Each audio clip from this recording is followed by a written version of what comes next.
It is said that the representation of any community should be in accordance with its population. It is also iterated by Congress leaders Rahul Gandhi and former Prime Minister late Indira Gandhi. क्योंकि हम झूठे वायदे नहीं करते हैं, हम सचमुच में ओबीसी वर्ग, दलित, आदिवासी वर्ग को ताकत देना चाहते हैं। हम चाहते हैं कि हिंदुस्तान के लोग, गरीब लोग, कमजोर लोग भी इस देश को चलाने में उनकी हिस्सेदारी हो। Former Prime Minister Indira Gandhi had written to all states' chief ministers that the upper house should have members from the underrepresented community and those who have made a name in different fields. Now we saw what the Congress's topmost leaders Rahul Gandhi and Indira Gandhi had to say regarding the representation of Muslims, the underrepresented communities in the upper house. The question here is, has the Muslim community been given its due share of power in Karnataka? The population of Muslims in Karnataka is close to 13% according to the census of 2011, and as on date it is approximately 14.28%. Whereas its representation in assembly is just 9 members and in council it is only 3 members. With these statistics, the representation of Muslims is highly negligible in both the houses. Now let us have a look at the chart showing population of different communities and their representation in power.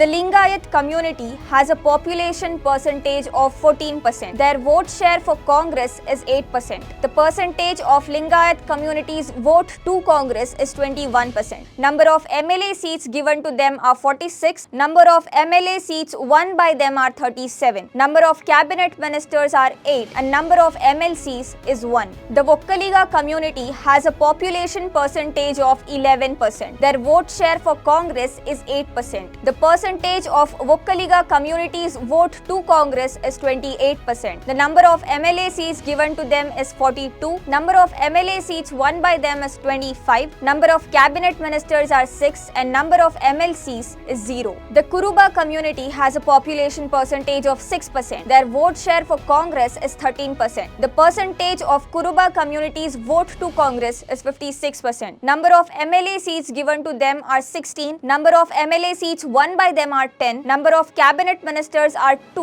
and the number of MLCs is 0. The Muslim community has a population percentage of 14.28. Their vote share for Congress is 23%. The percentage of Muslim community's vote to Congress is 80%. Number of MLA seats given to them are 15. Number of MLA seats won by them are 9. Number of cabinet ministers are 2 and number of MLCs is 0. The SC community has a population percentage of 19.5. Their vote share for Congress is 22%. The percentage of SC community's vote to Congress is 52%. Number of MLA seats given to them are 37. Number of MLA seats won by them are 21. Number of cabinet ministers are 5 and number of MLCs is 1. What do you perceive from this chart? Karnataka Legislative Assembly has a total of 224 members, out of which 9 are Muslim. Karnataka Legislative Council has a total of 75 members, out of which only 3 are Muslims.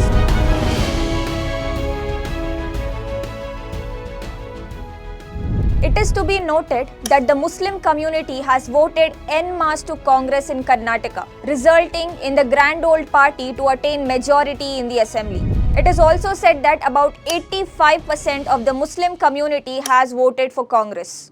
If to look at the vote share of the communities, Vokkaligas, Kuruba and Lingayat together form 35.6%, while the Muslim community alone has voted for 80%. In a recent development, 3 names were finalized for Legislative Council nominations in Karnataka under the Education and Social Services category. M.R. Sitaram, H.P. Sudham Das and Mansoor Ali Khan. But at the end moment, Khan's name was dropped out of the list and replaced by actress Uma Shrees, who is said to be a close aide of Siddaramaiah. Reportedly, this replacement stemmed from an ego clash between Congress leaders Siddaramaiah and D.K. Shivkumar, resulting in a question if Mansoor Ali Khan was repeatedly being made a scapegoat. With the dropping of the Muslims' name from the list of MLCs nomination, the community is seemingly upset.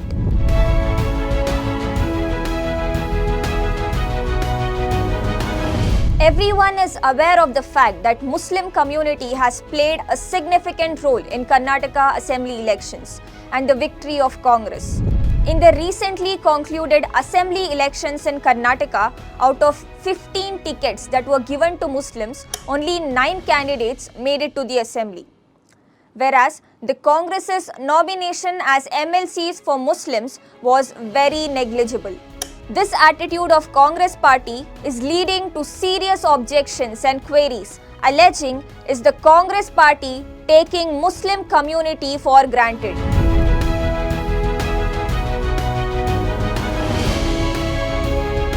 The question also arises, why must Muslims continuously strive for representation in the upper house or council?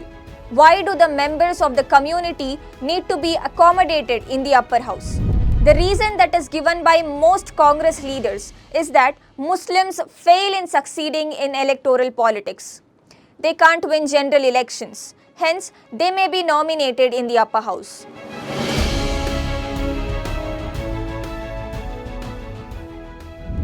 In this regard, Congress leader and Rajya Sabha parliamentarian Dr. Syed Nasir Hussain stresses on the winnability of Muslim candidates in elections and that the Muslim community lack such candidates.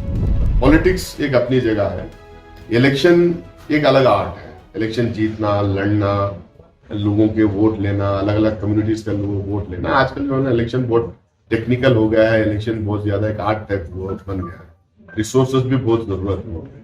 और एक चीज भी मैं बोलना चाहता हूँ कि सारे लोग बोलते हैं टिकट्स लो, टिकट्स लेना, टिकट्स के लिए लड़ना, हमारी लीडरशिप को कन्विंस करना तो कोई बड़ी बात नहीं, लेकिन ये है कि जीतने वाले कैंडिडेट्स भी हमें चाहिए, जीतने वाले कैंडिडेट्स भी हमें चाहिए जो रिसोर्सेज मोबिलाइज करके चुनाव फेस करके और चुनाव में जीत के निकल सकते हैं, वैसे कैंडिडेट भी दें। मुझे ऐसा लगता है कि ऐसे कैंडिडेट्स की कमी भी हमारे पास। Looking at the statements of Indira Gandhi and Rahul Gandhi and looking at what DK Shivkumar and Siddaramaiah did in the recent MLC elections, it is clearly demonstrating that DK Shivkumar and Siddaramaiah have a don't care attitude towards their own political masters. The Congress's decision on neglecting Muslims for MLCs is raising important concerns like the discriminatory attitude of Congress towards Muslims. It questions if the grand old party is crushing the political leadership in minority community. With regards to the recent nominations for MLCs wherein not even a single Muslim is nominated by Congress, the former Congress and present JDS leader and ex-Union Minister CM Ibrahim says that Congress is working to eliminate Muslims politically.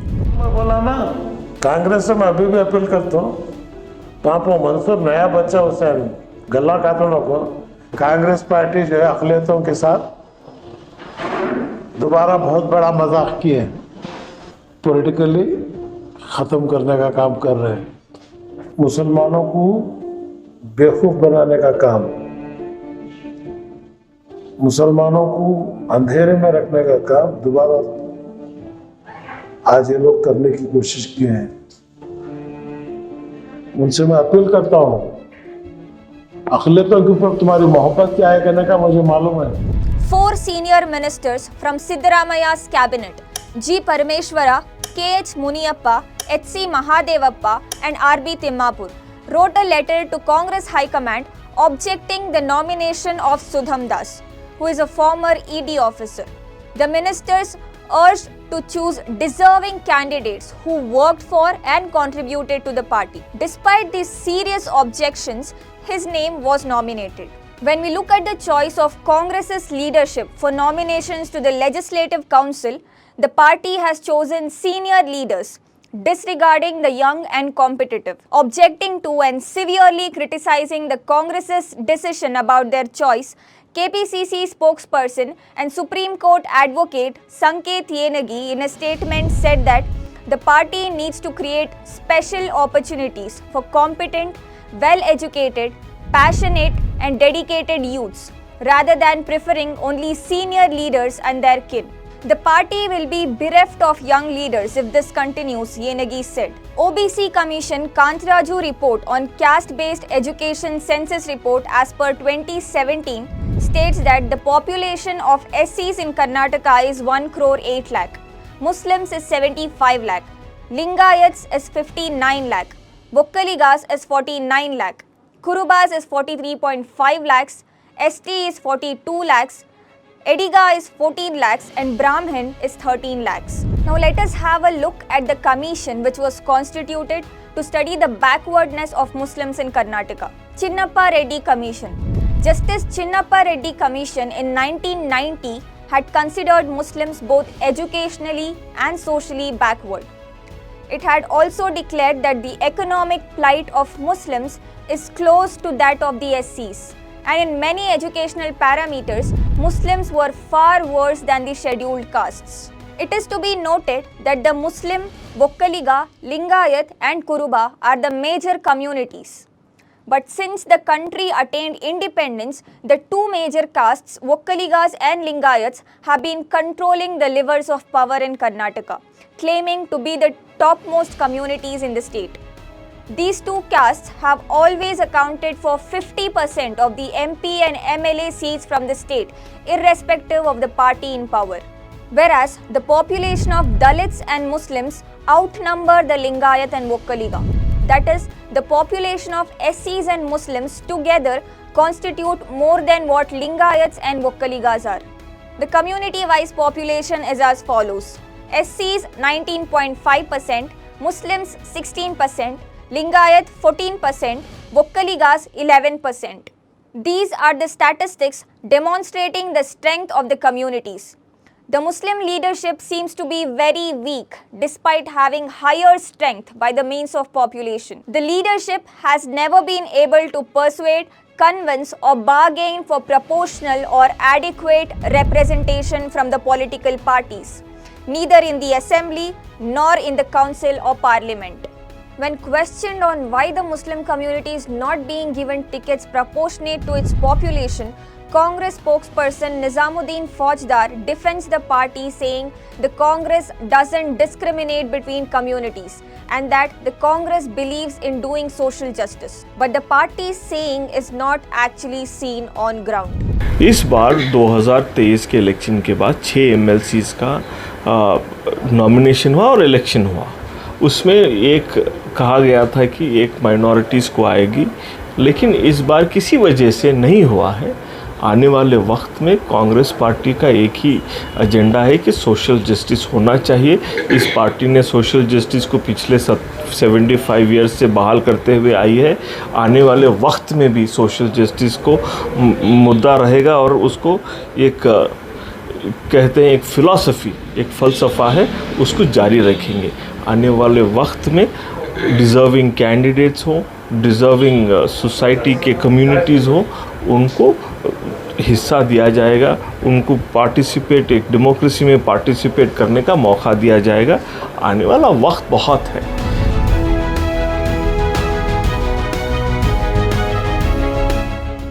In most elections, particularly the recent assembly elections in Karnataka, the Muslim community has demonstrated maturity and unity, resulting in the victory of Congress with majority.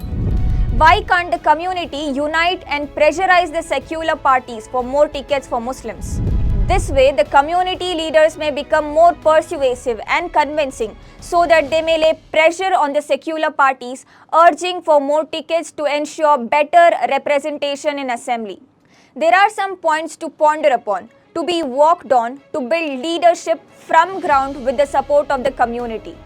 The concept of Amir ki itaat, the obedience of the leader, is seriously practiced by communities like Brahmin, Vokkaliga, Kuruba and Lingayat, whereas the same is just talked about in Muslim community, but is not seen in practice. It is to be noted that in the history of Karnataka, there has never been any example of a strong lobby in the Muslim community which could persuade power bargaining for tickets for MLA, MLC or MP from political parties. Hence, in order to build one, the Muslim intellectuals, Community and religious leaders need to win the hearts of community members and strengthen their weightage and value of their leadership, as only this could influence political parties to come on table for negotiation. The members of the community need to be made aware of their identity, importance of power centers, and how they could exploit the power for the benefit of the community. Note that there are three types of leadership: religious leadership, social leadership, and political leadership. The religious leadership should constrain themselves to religious circles and should not enter social circles. For the religious leadership only may be influential for political bargaining. Generally, the social leadership communicates to but does not engage with the high command. Members are elected to the assembly or parliament based on pro-people social issues that they fight for, and that these leaders should be made public representatives. It is the responsibility of the political leadership to back the grooming social leadership of the community for future. On the other hand, the social activists or social leadership should be encouraged and extended support by the business leaders and politicians to ensure their journey towards attaining entry into the assembly. Their voices should be strengthened by the religious leaders.